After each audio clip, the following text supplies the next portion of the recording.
The hiring manager's voice shook me. Your mother contacted us, she said. You won't be accepting the job. Heart pounding. I confronted her. She shrugged. I saved you from embarrassment. I put your sister forward instead. Vanessa laughed mockingly. Seriously, sis, you're built for housework, not corporate life. But days later, my mother's phone rang, and the rage on the other end was unforgettable. It was exactly 10:14 a.m. on a Tuesday in mid-October, when the trajectory of my professional life was violently derailed by a single phone call, a moment of destruction so precise it felt less like bad luck and more like a tactical strike. I was standing in my kitchen, a space I had meticulously organized to optimize my morning routine, holding a cup of coffee that was cooling rapidly in the autumn air. My phone buzzed on the granite countertop. The caller ID displayed Archon Logistics, Robert Sterling. My heart rate spiked, a physiological reaction I had trained myself to suppress during negotiations, but which now flooded my system with adrenaline. Robert was the vice president of operations, a man with 25 years of experience in global supply chain management, and he was calling, I assumed, to finalize the offer for the director of supply chain position. This was the role I had spent 7 years working toward, a role that commanded a base salary of $145,000 a year, plus a 20% performance bonus and stock options vesting over 4 years. It was my exit velocity, the financial escape velocity I needed to finally sever the lingering economic tethers to my family. I picked up the phone, composing my voice into a register of professional calm. Good morning, Robert, I said, expecting the standard pleasantries followed by a start date. There was a pause on the line, a silence that possessed a weight and texture I did not like. When Robert finally spoke, his voice was not the warm baritone of a future colleague. It was the clipped, icy tone of a man who believes he has been trifled with. Clara, he said, omitting the courtesy of a greeting, I am calling to formally acknowledge the withdrawal of your candidacy, as per the conversation with your representative this morning. I must say, however, that the manner in which this was handled was unprofessional in the extreme. I froze. The coffee cup in my hand felt suddenly heavy, an anchor dragging me down into a sea of confusion. I'm sorry, Robert, I stammered, breaking my own rule against apologizing when I hadn't made an error. I don't understand. I haven't withdrawn. I am waiting for the offer letter. I am ready to sign. Robert let out a short, sharp sigh, the sound of a busy executive checking his watch. Please, Clara, don't insult my intelligence. Your mother contacted my office at 8:30 a.m. She identified herself as your personal manager and stated explicitly that you would not be accepting the position due to a sudden mental health crisis and a need to return to family duties. She then, quite bizarrely, attempted to pivot the conversation to your sister's resume for an entry-level marketing role. We don't do business like that at Archon. Good luck. The line went dead. I stood there, the silence of the kitchen pressing in on my eardrums. My mother, Eleanor, the woman who had not held a job since 1988, the woman who viewed my career not as an achievement, but as an act of defiance against her specific vision of domestic servitude. She had called Archon. She had impersonated a manager. She had diagnosed me with a mental health crisis to a Fortune 500 executive. And then, the kicker, she had tried to swap me out for Vanessa. Vanessa, my 26-year-old sister, a woman whose resume consisted of a failed lifestyle blog, 3 months as a hostess at a mid-tier steakhouse, and a terrifying amount of credit card debt that Eleanor routinely paid off. The shock lasted exactly 30 seconds. Then, it was replaced by a cold, vibrating rage that started in the soles of my feet and moved methodically up my spine. This wasn't just interference. This was sabotage. It was financial violence. I placed the coffee cup down on the counter with deliberate care. I didn't scream. I didn't cry. I walked to the hallway, put on my coat, picked up my car keys, and walked out the door. I drove the 45 minutes to my parents' house in silence. The house was a sprawling, faux Victorian estate in a suburb that prided itself on manicured lawns and high fences. It was a house bought with my father's money, maintained by my father's life insurance, and ruled by my mother's delusions. I pulled into the driveway, parking my modest sedan next to Vanessa's leased white Range Rover, a lease I knew Eleanor was struggling to cover. I walked up the front steps, keyed in the code, 1985, the year Eleanor was married, the only year that mattered to her, and pushed open the door. They were in the sunroom. Of course they were. It was 11:30 a.m., which meant it was time for their second coffee and the daily ritual of criticizing the neighbors. Eleanor was sitting in her high-backed wicker chair, wearing a silk floral robe that cost more than my first car. Vanessa was draped across the love seat, scrolling through her phone, wearing a matching loungewear set. The scene was so perfectly composed, so utterly detached from the carnage they had just inflicted on my life, that I almost laughed. Eleanor looked up as I entered, her expression shifting from mild surprise to a practiced, defensive haughtiness. Clara, she said, lifting her china cup, you didn't say you were coming. We're having brunch. There's no melon left. I didn't come for melon, Mother, I said, my voice low and steady. I walked to the center of the room and stood there, blocking the sunlight that was streaming in onto Vanessa's legs. I came to ask you why you called Robert Sterling at Archon Logistics this morning. Eleanor didn't flinch. She took a sip of her coffee, her eyes watching me over the rim of the cup. Oh, that, she said, waving a hand dismissively. Yes, I handled that for you. You're welcome. You handled it? I repeated, the absurdity of the statement embarrassment, threatening to choke me. You told him I was having a mental breakdown. You cost me a job paying $145,000 a year. Why? Because you were going to embarrass yourself, Clara, Eleanor said, setting the cup down with a sharp clink. Director of supply chain? Please. You're not built for that kind of stress. You're high-strung. You always have been. Look at you now, shaking in my sunroom. I did you a favor. I saved you from failing publicly. And, Vanessa chimed in, not looking up from her phone. Mom said the hours were gross. You'd never be around to help with the estate. We need you here, Clara. The gardener is threatening to quit again because no one paid him. I didn't pay him. I corrected her. Because I don't live here, Vanessa. I pay my own rent. Or I did, until Mother torched my income. Eleanor sighed, a long, theatrical exhalation of martyrdom. Always about the money with you. It's so vulgar. I simply told that man that you were unavailable. And then I mentioned Vanessa. She's much better suited for corporate life. She's personable. She has a following. She understands branding. I applied for a marketing role, Vanessa said, finally looking at me with a smirk that was equal parts pity and malice. Mom pitched me. It went really well, actually. He said he'd pass my info to the hiring team. Seriously, sis, you're built for housework, not corporate life. You're too rigid. I have the vibe. I looked at them. I looked at the delusion that hung in the room like cigarette smoke. They actually believed this. They believed that my 7 years of logistics experience, my master's in business administration, my certifications in Six Sigma were irrelevant compared to Vanessa's vibe. They believed that sabotaging my livelihood was a valid parenting strategy to keep me tethered to their dysfunction. You impersonated me, I said to Eleanor. That is fraud. I am your mother, Eleanor snapped, her voice rising. I cannot defraud you. I own you. I made you. And I decided that you are not taking that job in Chicago, or wherever it was. You are staying here. We need the attic cleared out next week, and Vanessa needs help planning her launch party. I am 32 years old, I said. I do not belong to you. Then stop acting like a child, Eleanor retorted. If you were truly capable, a phone call from your mother wouldn't have stopped you. Clearly, they didn't want you that badly. That was the knife. That was the twist. She was using the outcome of her sabotage to validate her premise that I was worthless. It was a circular logic so hermetically sealed that no argument could penetrate it. I realized then, with a sudden crystal clarity, that screaming would do nothing. Crying would be fuel for them. They wanted a reaction. They wanted the mental health crisis they had promised. Robert Sterling. If I broke down now, I would be proving them right. I took a deep breath, inhaling the scent of their expensive potpourri and underlying rot. Okay, I said. The word hung in the air, flat and lifeless. Eleanor blinked. Okay,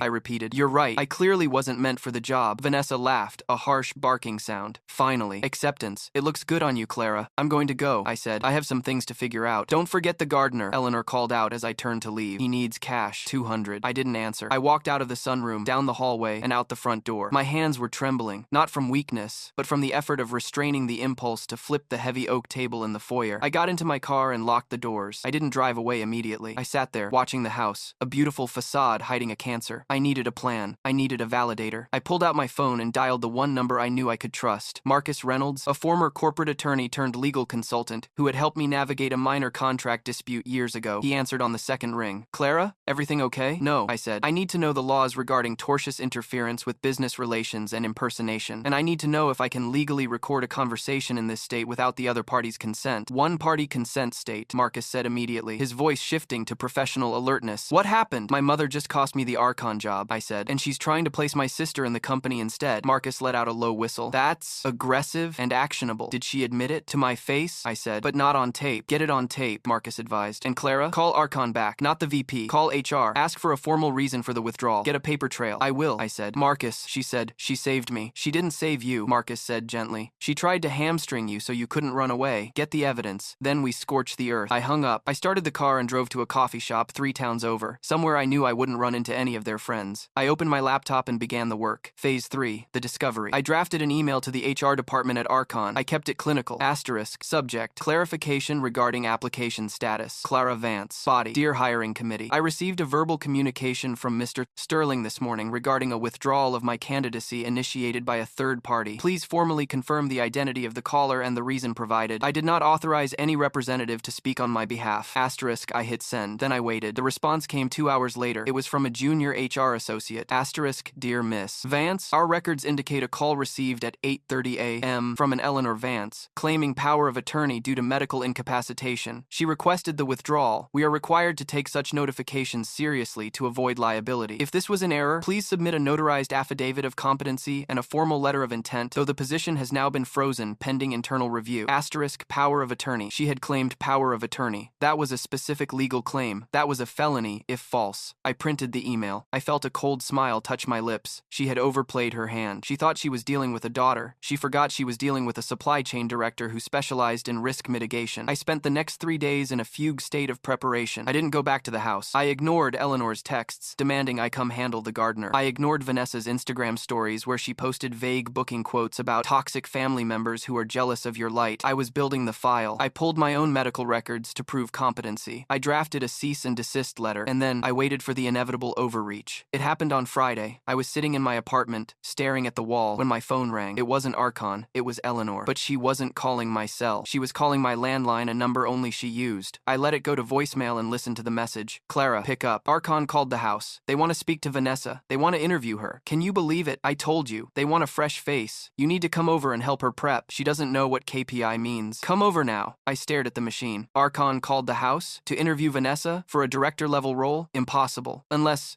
they weren't calling to interview her. Unless they were calling because they had received my affidavit. I grabbed my keys. I needed to be there. I needed to witness the collision of Eleanor's fantasy with corporate reality. I drove to the estate again. It was 4 p.m. on Friday, the golden hour. I let myself in. The house was quiet. I walked to the sunroom. Eleanor and Vanessa were there, huddled over Vanessa's laptop. Vanessa was wearing a blazer over her pajama bottoms. Okay, so if they ask about my biggest weakness, Vanessa was saying, I'll say it's that I care too much. Perfect, Eleanor cooed. Just smile. Men like Robert love a smile. I don't think Robert is going to be smiling, I said from the doorway. They both jumped. Clara, Eleanor hissed. You're late. They're calling in 10 minutes. Sit down and write some talking points for your sister. I'm not here to write talking points, I said, leaning against the doorframe, crossing my arms. I'm here to watch. Watch what? Vanessa snapped. Watch me succeed where you failed? Something like that, I said. The phone on the side table, the antique rotary phone. Eleanor insisted on keeping rang. It was a jarring, mechanical, shrill. Eleanor beamed. That's them. Quiet, Clara. Not a word. Eleanor picked up the receiver with a flourish. Hello? Yes, this is Eleanor Vance. Yes, Vanessa is right here. She is ready for the— Oh? Eleanor's face froze. The smile didn't just fade, it disintegrated. Her eyes went wide. She looked at the phone as if it had turned into a snake. Excuse me? She sputtered. I don't understand the tone of your voice. I am a mother trying to help. Fraud? That is a very strong word, sir. I demand to speak to your superior. She listened for another 10 seconds. The color drained from her face, leaving her pale beneath her heavy makeup. She slowly lowered the phone from her ear, but she didn't hang up. The voice on the other end was so loud, so filled with a precise corporate rage, that I could hear it from the doorway. It was Robert Sterling, and he wasn't interviewing Vanessa. Mrs. Vance, the tinny voice screamed, echoing in the silent sunroom. You are currently in violation of federal wire fraud statutes, and our legal team is drafting a complaint as we speak. You impersonated a candidate, you falsified medical information, and you wasted corporate resources. If you or your daughter ever contact this office again, we will seek a restraining order. And tell Clara Vance that we received her affidavit. We know what you did. Eleanor dropped the receiver. It clattered onto the glass table, cracking the surface. She looked at me. For the first time in my life, she looked terrified. What did you do? She whispered. I applied for the job, I said. You applied for a felony. Vanessa looked between us, her confusion total. Wait, am I not getting the interview? No, Vanessa, I said, my voice cold and commanding. You're not getting the interview, but you might be getting a subpoena. The silence that followed was heavy, absolute, and for the first time in 32 years, it belonged to me. The silence in the sunroom following Robert Sterling's telephonic evisceration of my mother's social standing was not the peaceful silence of resolution. It was the pressurized silence of a submarine hull creaking before the implosion. Eleanor sat frozen, her hands still hovering over the cracked receiver, her face a mask of crumbling plaster. Vanessa, whose understanding of the world was limited to what could be filtered through a Valencia lens, looked between us with wide, terrified eyes, sensing that the script had changed, but unable to read the new lines. A subpoena? Vanessa whispered, the word feeling alien in her mouth. Clara, what does that mean? Are the police coming? I didn't answer her immediately. I looked at Eleanor. I watched the gears turning in her head, the frantic mental shuffling as she tried to categorize this catastrophe into something she could manipulate. Don't be dramatic, Clara, Eleanor finally said, her voice trembling but gaining strength from her sheer refusal to accept reality. Mr. Sterling is clearly a volatile man, a bully. I will write a letter to the board. I will explain that he was abusive to a widow. You impersonated me, mother, I said, my voice dropping to a register of calm that frightened even me. You committed identity fraud. You interfered with a contractual negotiation. There is no letter you can write that will fix this. The only question now is whether Archon presses criminal charges or merely settles for a civil suit for damages. Eleanor stood up, smoothing her silk robe, attempting to regain the high ground physically, if not morally. Damages? You didn't have the job yet. There are no damages. And besides, I did it for us, for the family. You were going to leave, Clara. You were going to move to Chicago or Seattle or wherever that godforsaken logistics hub is, and you were going to leave me here alone to manage all of this. She gestured vaguely at the sprawling house, the manicured gardens, the trappings of a wealth that I suspected was as thin as the silk she wore. Manage what? I asked, stepping closer. The gardener you can't pay? The lease on Vanessa's car? The taxes on this house? We have money, Vanessa shouted, standing up to defend the delusion. Daddy left us the trust and the insurance. Did he? I asked. It was a genuine question. My father had died 2 years ago. I had never seen the will. Eleanor had claimed it was complicated and in probate, assuring me and Vanessa that she was handling the investments. I had trusted her because, despite her narcissism, I assumed she was at least greedy enough to protect her own assets. But looking at her now, the desperation in her eyes, the terror at the mention of a lawsuit, I realized I had made a calculation error. A supply chain is only as strong as its weakest link, and my family's supply chain was held together by lies. I'm going to the study, I announced. You can't, Eleanor snapped, stepping in front of me. That is my private office now. Get out of my way, Mother, I said. I didn't shout. I didn't push her. I simply walked forward with the momentum of a freight train. She moved. She had to. She had spent 30 years bullying a daughter she thought was weak. She didn't know how to handle a director of operations who was conducting an audit. I walked down the hallway to my late father's study. The door was locked. I took a hairpin from my bun, a tactical habit I kept for stressful days, and picked the simple privacy lock in under 10 seconds. I opened the door. The room smelled of stale air and panic. Papers were piled everywhere. Not organized files, but stacks of unopened envelopes. The inbox of a person drowning. I walked to the desk. I picked up the top letter. It was a foreclosure notice from First National Bank. Asterisk, notice of default. Amount past due, $14,250. Total cure amount required, $42,800. Asterisk, I picked up the next one. A collection agency letter for Vanessa's Range Rover. Asterisk, repossession order scheduled. Asterisk, I picked up a third. A notice from the IRS regarding unpaid estate taxes. The total was staggering. There was no trust. There was no insurance money left. It had all been burned. Burned on appearances. Burned on maintaining the facade that Eleanor Vance was still the queen of the cul-de-sac. You're broke, I said aloud. I turned around. Eleanor and Vanessa were standing in the doorway. Vanessa looked like she was going to be sick. Eleanor looked like a cornered animal. We are not broke, Eleanor spat, her dignity shredding. It's a cash flow issue. The market is down. If you had just stayed, if you had taken a local job, you could have helped. You could have covered the mortgage until the investments rebounded. There are no investments. I threw the foreclosure notice at her feet. It landed with a soft times thwack asterisk. You sabotaged a $145,000 job because you needed me to be your indentured servant. You didn't want me to leave because you needed my paycheck to keep the lights on. Vanessa picked up the paper. Her hands were shaking. Mom, what is this? What does notice of default mean? It means, I said, looking at my sister, that the Range Rover is going back on Tuesday, and this house is going back to the bank in 90 days, unless someone pays $42,000. Vanessa looked at Eleanor. The betrayal in her eyes was absolute. She had been the golden child, the protected one, the one promised a life of leisure. Now she was holding the receipt for her own obsolescence. You told me the trust was paying for my launch party, Vanessa whispered. You told me we were fine. We would have been fine, Eleanor screamed, losing control completely. If Clara hadn't been so selfish, if she had just contributed, I raised you, I gave you everything, and you abandoned me? I didn't abandon you, I said, feeling a cold, hard clarity settling over me. I grew up, and you couldn't afford that. I walked past them, out of the study. I went to the front door. Where are you going? Eleanor shrieked. You can't leave. We have to fix this. You have savings, Clara. I know you do. You have that 401k. My retirement is not your bailout fund, I said, and as of this moment, neither am I. I walked out to my car. I got in. I drove away. I didn't look back at the house. I drove straight to the nearest hotel, a Hampton Inn by the highway. I checked in, went to my room, and sat on the bed. I checked my bank account. I had $28,000 in liquid savings, enough to survive for 6 months, enough to fight. I opened my laptop. I had work to do. The discovery phase was over. Now came the counteroffensive. I needed to secure my own perimeter before the fallout from Eleanor's fraud consumed me. I spent the weekend drafting affidavits. I contacted Marcus Reynolds again. We filed a formal police report regarding the identity theft, not to have Eleanor arrested, but to create an official paper trail that would shield me from Archon's legal department. I sent a copy of the report to Robert Sterling at Archon, along with a letter of apology and a request to be considered for future roles, acknowledging that this bridge was likely burned. I didn't expect a reply. Monday morning, 8 a.m. I was eating a continental breakfast in the hotel lobby when my phone rang. It was an unknown number. This is Clara, I answered. Miss Vance, this is Robert Sterling. The voice was different this time, still commanding, still corporate, but the rage was gone, replaced by a weary curiosity. Robert, I said, sitting up straighter. I assumed I wouldn't hear from you. We received your police report, he said, and the affidavit. My legal team tells me it's genuine. You actually reported your mother for fraud? I report unauthorized activity regardless of the source, I said. It's a supply chain principle. Contain the contamination. Robert paused. I could hear him typing on a keyboard. That is a very cold way to look at family, Miss Vance. It's a necessary way to look at liability, Mr. Sterling, I countered. My mother attempted to destroy a professional relationship to secure a financial lifeline. I have severed that line. I am currently in a hotel. I have no dependencies, and I am still the best supply chain director you interviewed. There was a long silence. A silence of calculation. You are, Robert admitted, but you come with baggage. High high-risk baggage. If I hire you, how do I know she won't call my CEO next week? How do I know she won't show up at the office? She won't, I said, because by the time I start, she won't have a car to drive there or a phone to call from. The foreclosure starts tomorrow. You're letting them lose the house? Robert asked, a hint of shock in his voice. I am letting them experience the consequences of their accounting, I said. I am not a safety net. I am an employee. Do you want someone who can make the hard calls, Robert? Or do you want someone who pays the ransom? Robert laughed then, a dry, sharp bark. Okay, Clara, you make a compelling case. The offer stands, but the package has changed. We need you in Chicago immediately. Not next month, Monday. We need distance. Physical distance. I can be there Sunday, I said. Send the letter. It's in your inbox, he said. Welcome to Archon. I hung up. I checked my email. There it was. Asterisk Director of Supply Chain. Base salary, $155,000. Asterisk. He had bumped it by 10 grand. Hazard pay. I signed it electronically within 30 seconds. I was employed. I was free, but I wasn't finished. I still had one loose end to tie up. Vanessa. My sister was a parasite, yes, but she was a parasite who had been fed a steady diet of lies. She was currently trapped in a house that was about to be boarded up with a mother who was spiraling. I didn't owe her anything, but I needed the severance to be clean. I needed her to know that the door was shut, not just locked. I texted her, asterisk, meet me at the Starbucks on 4th, 1 hour. Come alone. If mom comes, I leave. Asterisk. She arrived 40 minutes later. She looked terrible. Her loungewear was wrinkled. Her eyes were puffy. She ordered a black coffee, which I knew she hated. She sat down across from me. Is it true? She asked. Is the house really gone? It will be, I said, in 90 days. Unless you have $42,000. Vanessa put her head in her hands. I have nothing, Clara. I have maxed out cards. I have the lease. Mom